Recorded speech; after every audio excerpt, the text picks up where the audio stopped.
A lonely moon hung in the night sky, casting a soft, silvery glow over the tranquil beach. The waves whispered gently against the shore. A small open bar stood at the edge of the sand, its wooden structure weathered by years of salt and sun. A man walked towards it, his footsteps muffled by the soft sand. He pushed open the creaky gate and stepped inside, the familiar scent of the ocean mingling with the faint aroma of aged wood. As he reached the bar, a quiet hum filled the air, and a bartender robot whirred to life behind the counter. "Sir," it said, its voice tinged with concern, "shouldn't you be off-planet?" "Good evening to you too, Fizz," Edward replied, taking a seat. "Could you get me the usual?"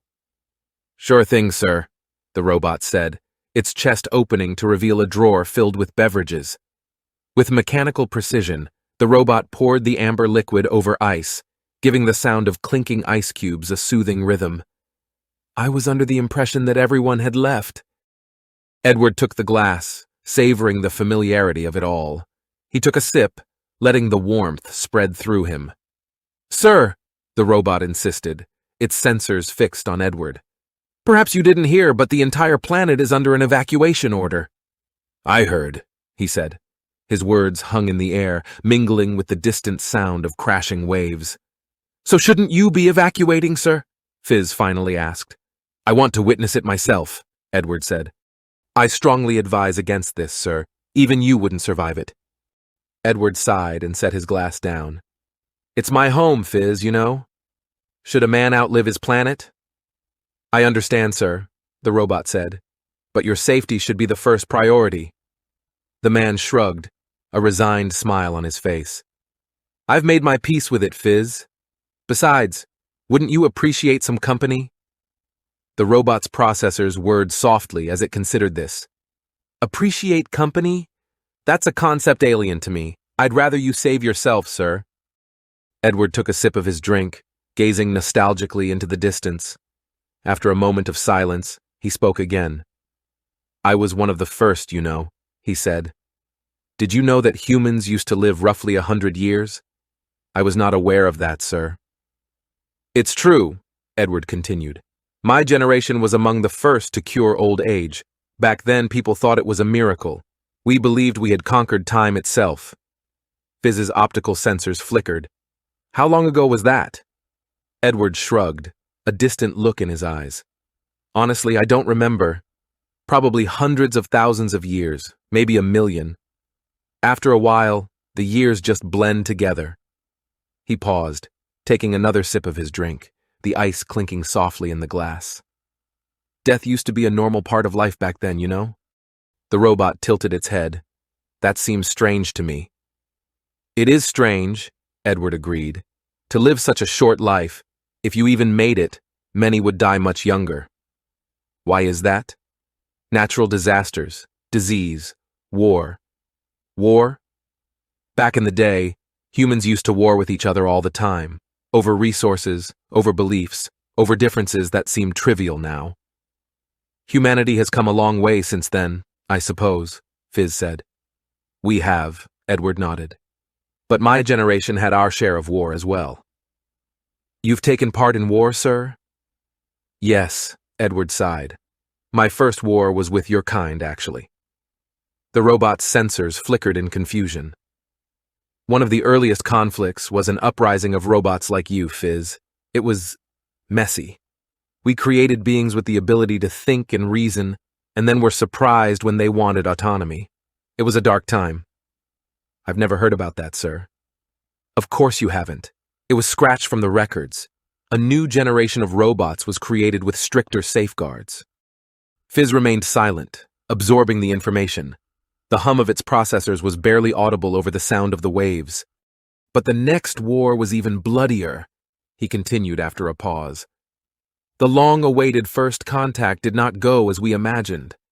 It's probably been a few 100,000 years, yet I still remember the morning they announced a galaxy-wide draft of all able-bodied males. Mankind was under attack by an alien species we would later call lumens." "The Lumen War," Fizz said. "I've heard of that one." "It was much different than fighting machines," Edward mused, his eyes looking nostalgically into the distance. They weren't human, but unlike your kind, they still had flesh and blood, though it was of a different color. My records say it lasted thousands of years. Is that true? Fizz asked. Yes. All the colonies across the galaxy were mobilized for the war effort.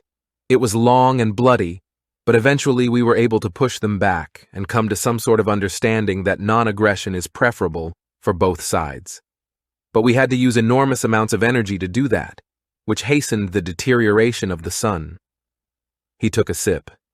We never learned why they attacked. Organic beings tend to have strange patterns of behavior, Fizz remarked. That we do, Edward agreed.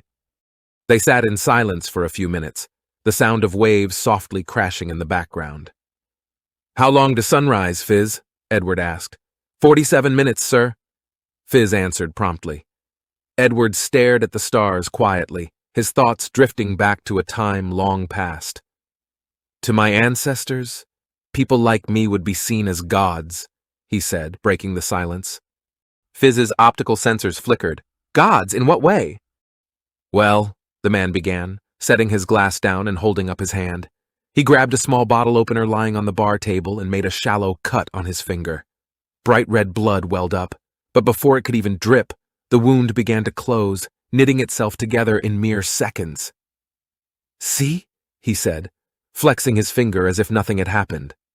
The nanocells in my blood heal me instantly. I don't age, I don't get sick, and even injuries are fleeting. Remarkable, Fizz responded, its sensors focused on the now healed finger. And that's not all. I don't require oxygen to survive. Any other substance can be used as an alternative.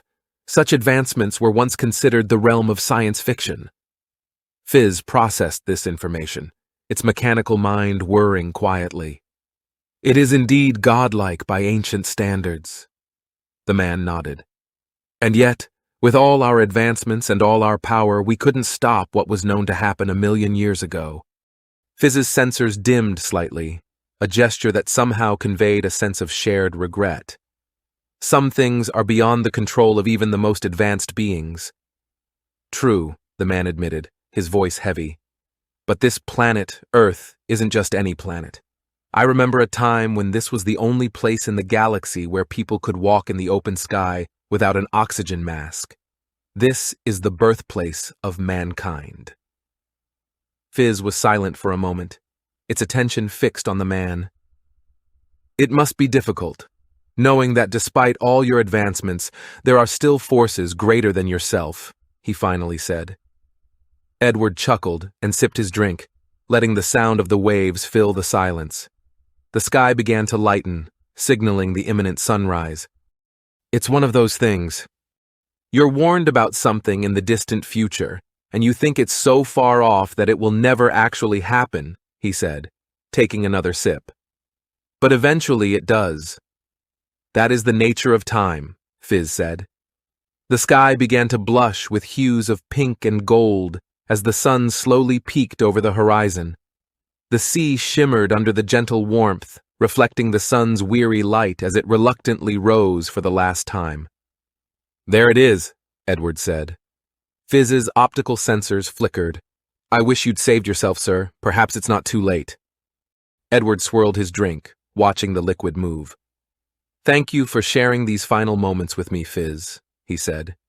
You know, in the end, it's the simple things that stick with you. A drink at a beach bar, the sound of the waves, those are the things that give life its meaning. I've always found the simplicity and complexity of the human mind fascinating, Fizz remarked. The sun slowly transformed into a deep red, growing larger on the horizon. I think it's starting, Edward said, raising his glass. If nothing else, I've enjoyed spending Earth's last moments with a friend. Fizz's sensors brightened slightly. I am honored to be considered a friend. Edward raised his glass one last time, the whiskey glinting in the starlight. To friendship, then, and to making the most of the time we have. Fizz mimicked the gesture with an empty glass. To friendship and the time we have. They clinked their glasses together as the red orb expanded rapidly, heat intensifying and enveloping everything around them, turning the sky fiery red and consuming everything. As the crimson light engulfed his surroundings, Edward felt a sense of peace wash over him. Memories flashed through his mind like fleeting constellations against the darkening sky. The laughter of loved ones, the triumphs and losses of a lifetime lived across 1,000,000 years. He closed his eyes, embracing the warmth of the fading sun on his face, knowing that he had chosen to stay, not out of defiance, but out of reverence for the place that had cradled humanity's birth and nurtured its evolution. In the final moments before consciousness slipped away, Edward whispered softly into the gathering darkness, "Farewell, Earth.